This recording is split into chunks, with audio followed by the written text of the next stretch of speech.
tell me, tell me about this book. This is what we're talking about today is the book. Yeah. Tell me what you expected to offer people when you wrote this book. Mm. That's a great question. I think about the 20 years of knowledge capture that I was able to garner simply from lived experience. I think about all the young people that's trying to figure it out after they graduate from high school and may not know what's next, but providing them with some level of opportunity, hopefully a guidebook to be able to say, you don't have to create exactly this path, but here is an option. Reverend Bowie, I think about the mom who was similar to my mother trying to figure it out for her son. I think about the guidance counselor, the mentor, the teacher that are doing everything they can to pour into these young scholars, but don't always have the tools outside of higher education at phenomenal universities, community colleges, but may not be familiar with the apprenticeship path. What has surprised you about the responsive you got, especially from the younger people? A lot of friends, colleagues, they read the book and they say, Cory, it was really a good book. And I laugh and I say, what did you expect? But in reference to the young people, Reverend Bowie, if I can, I'd like to talk about one experience that I just had that really, really hit me. So this was last week. Secretary Scruggs to say, I like for you to talk to some of my young men over at Igger Street. So these are young men currently charged as adults, but they're juvenile, so they're under the age of 18. And Reverend Bowie, I've been in our facilities, our correctional facilities once 9 years ago. 9 years ago. And it was such an uneasy feeling because I don't think mentally that I understood what PTSD is. I didn't understand like mental capacity. And I feel like over that decade, I've been able to grow to not just grow in my responsibility, but also how do you handle yourself and manage yourself. And I want to be clear, like the dialogue with those that may have been incarcerated, that was a great dialogue. It was what I had to get to the dialogue, being searched, going in and out of doors closed and things of that nature. And I just said, that's a period of life that I've left and I do not ever want to go back there. And I found myself, because I know that you don't go through these things because you're just going through them. You go through them because you never know the next door you may be opening for somebody else. So this book may not be about me. It may be who I'm opening the door for to be able to be the next person that helps their community, their city, or the world, perhaps. So I'm in front of these young men, Reverend Bowie, and the questions are phenomenal. One young man even said, I think I've started reading your book on an electronic device. He said, are you an electrician? And then he says, is Brandon Scott the first few pages? And he said, no, and just, it hits different to be able to say like, no, I know these young men are great. I know that these young men have the ability to be able to make good choices and make good decisions with the right resources, with the right access, with the right exposure. And that's what they were exhibiting inside of the questions. One young man was very honest. He said, I don't even know what a senator is. So I then was able to lean in and even speak to, what does a senator do?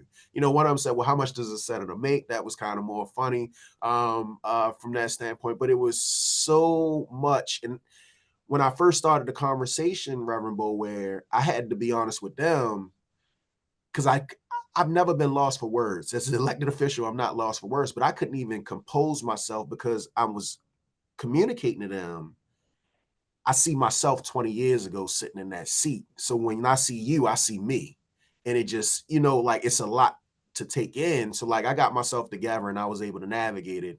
But it probably definitely was in one of my top three, because when I look at my target audience, I think that some of the smartest people are behind the walls. And I think that if we, like I said, access and exposure is the big thing. And I think that that's what shifted Mhm. my trajectory, to be honest with you. What would you like to see happen with those young guys? You're taking me off, but what would you like to see happen that would really make a difference in their lives? If I see a lot of young people on the street that I've ran into, and then what happens is they'll show me receipts because they'll still have the picture in the phone that I might have took 5, 6 years ago, which is just pretty cool in itself. And they like, do Mhm. you remember me? my ideal situation is that I run into one of these young men and they may tell me that they're an electrician. They may tell me that they're an entrepreneur. They may tell me that they're a husband or a father and that they're contributing in a way to their neighborhood, to this city that's constructive that nobody else may have seen. I can see their greatness, but just getting them to be able to see their greatness is what I would be my ideal situation. Yeah. As a minister, as a mother, as a pastor, all that stuff, that's the biggest thing is to get Mhm. them to see their own Mhm. greatness. Mhm. That's the Mhm. hardest thing. So tell us about this apprenticeship you had. Yeah. So I tell folks, Reverend Bowie, I'm a son of Baltimore, born and raised. I'm very, and I've never really told adults. It's the students that know my story.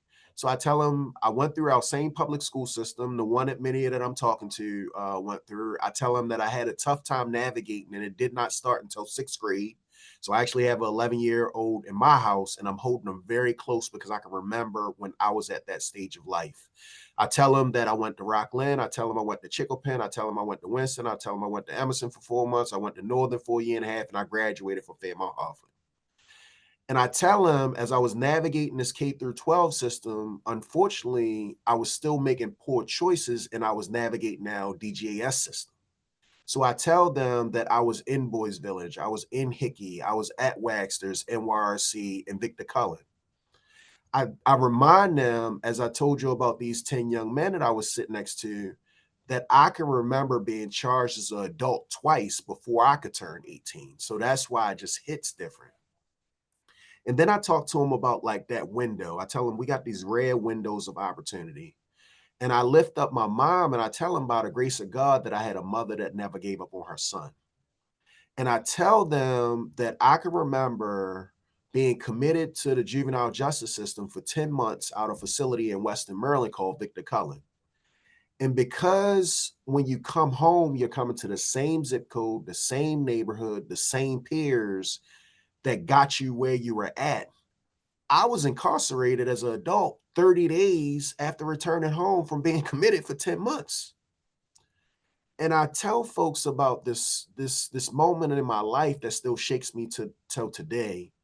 So I can remember I may have had a disregard for my life. I may have had a disregard for others' lives, but one person that I've always loved and try my best not to hurt was my mother. So I was frustrated with myself because I kept getting in this trouble and my mom kept coming. She kept helping and she would, so I remember having this I'm telling her, I'm too far gone. Just let me go. I can't see a path forward. Reverend Bowen, my mother said these words to me. She looks me dead in my eyes and she says, Cory, I'm going to keep believing in you until you believe in yourself. My mom reached out to the Maryland Department of Labor. She said, send me every apprenticeship program in the state of Maryland. I tell folks, luckily, I was accepted into the International Brotherhood of Electrical Workers. It then took me out of the 4 blocks that I was so familiar with. I tell folks I never got on a plane till I was 25, never left the country till I was 30. So I understand clearly what access and exposure does for you. I tell them I got into this apprenticeship. First, I couldn't believe I got into it because I was like, I couldn't understand, Reverend Bowie, why would they pay me $12 to start out? And I didn't know anything about electric work. This is 20 years ago. Why would you then raise the wage to $15 the next year, 18 the next year, until it ascends up to $32 an hour? And I was like, so I could be 25 years old and make more, matter of fact, double the amount of money that anybody else in my family has made because my parents, my aunts, they worked for the state government like $35,000. So like you're telling me I'm gonna make 70 and Mhm. I'm gonna be 25 years old. I thought they were hustling me. I said, sign me up. So I lean in, and this is where it gets even better. Because I'm working around these electricians, they're not just electricians. Some of them are entrepreneurs themselves, some of them are landlords, some of them business owners.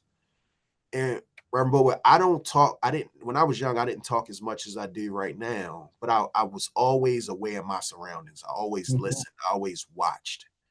And I would hear these people talking about these houses and like how they were homeowners. And I'm like, I know that guy ain't no smarter than I am. So what I did was the raise that they would give us, I would take that $3 raise, save it, and I would buy a house. So when I was 20, I bought my first house on Woodley. 21, I bought one on Pelham. 22, I bought one on Kenyon.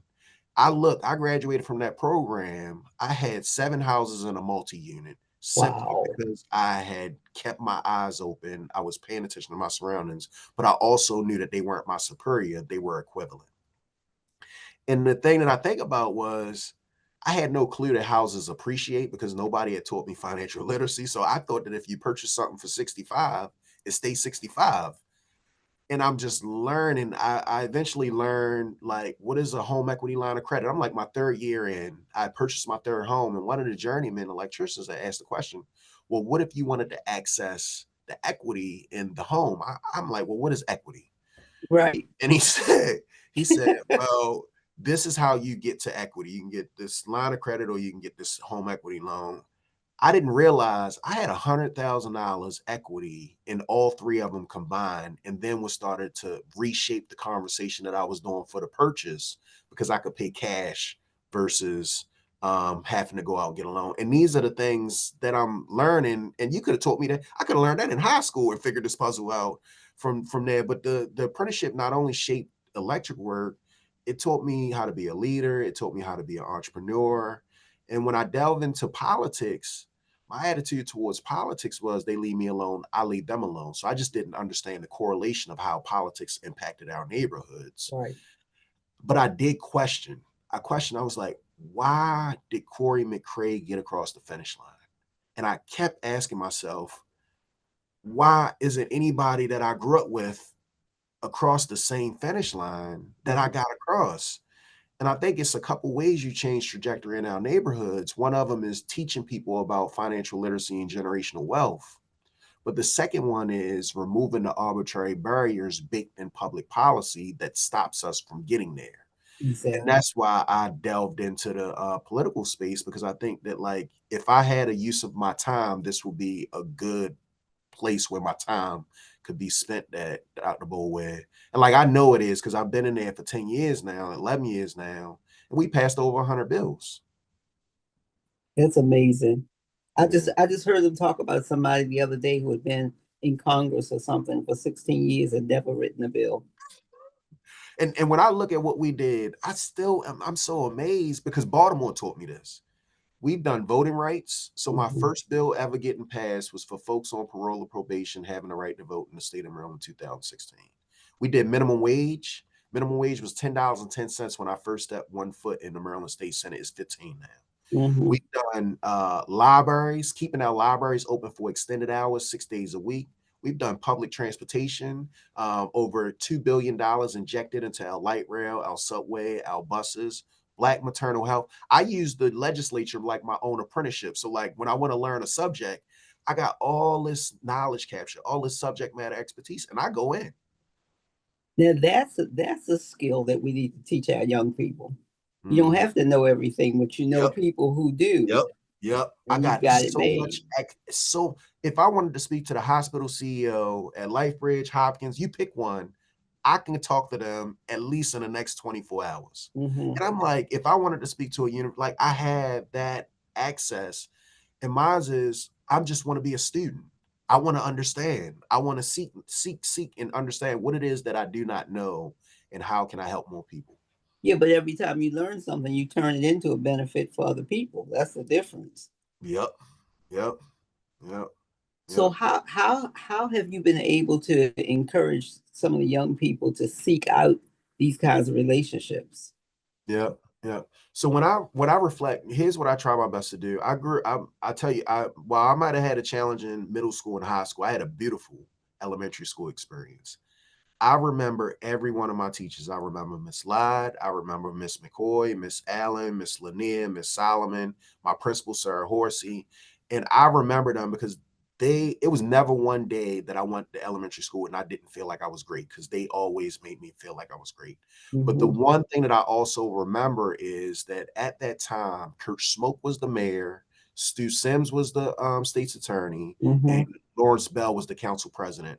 I may not have understood, and I can see the board now. My principal must have been political because those folks had a strong presence at Ragnall Heights Elementary School because they stayed there. So I simply try to exhibit the same behavior that I saw growing up. So I have a presence in my schools at least once or twice a week. I'm in one of my schools and I'm talking to about 30 young people, Reverend Bower, but I wrote the book because I was trying to question, like, how do you talk to 300? How do you talk to 3,000 and get that information? But then you ask the question, like, how do you get this information and this access to students? I think that you can talk about it or you can do it. And I can remember 6 years ago, I'll end with this one. 6 years ago, I asked the school system, I said, hey, we do university tours, we do community college tours for these young folks. Why don't we do apprenticeship tours? And I found that College Bound had the same interests. They were trying to figure out how do they break into this apprenticeship space. And I can remember talking to Melissa, Jimmy, and Cassie. And I said, if you guys organize, like do the permission slips, find the students, I'll get the apprenticeship programs on board. And for the last 6 years, what we've been doing is these apprenticeship tours. We started in East Baltimore, Northeast Baltimore. So it was City Neighbors, Reach Partnership, Dunbar, NAF. They were the four schools. It's expanded to where now Maryville comes along, Carver comes along, then Franklin comes along. So like you have these achievement academies there. So you have all these other schools. But here's the kicker. We get the students, but what you realize is that the guidance counselors of the other schools start to come along too, because they went to four-year universities and they're trying to better understand the apprenticeship landscape themselves from that side. So we'll get students, but I'm telling you, we get a lot of guidance counselors trying to make the relationship or cultivate the relationship.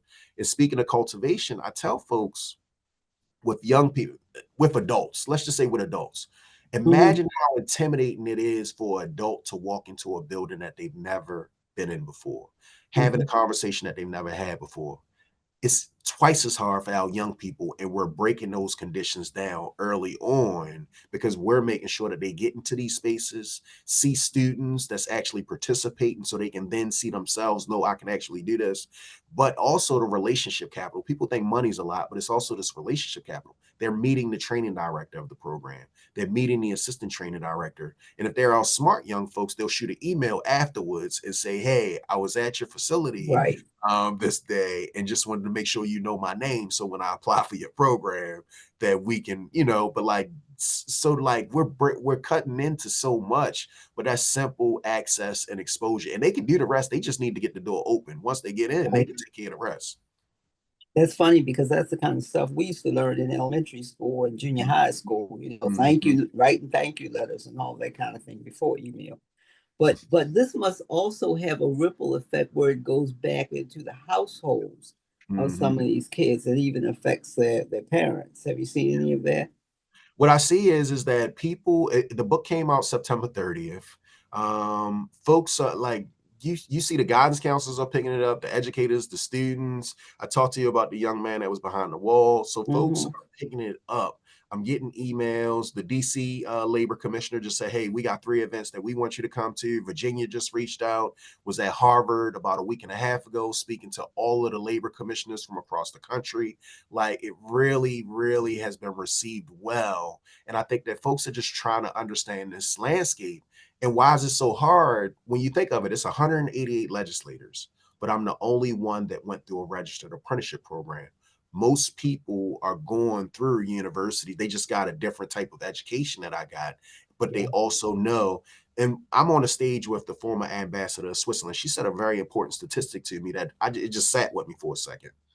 She said, even in this country, even at its peak, only 40% of high school students at its best have went to a university or a community college to seek higher education. So what are we doing with the other 60% that Yeah. will never get there? And we've left them out of that conversation. We've tried to put circles and square holes. It's amazing. What is the one thing you wish you had known when you were a young man that you Mm. would like to tell some of the young guys now?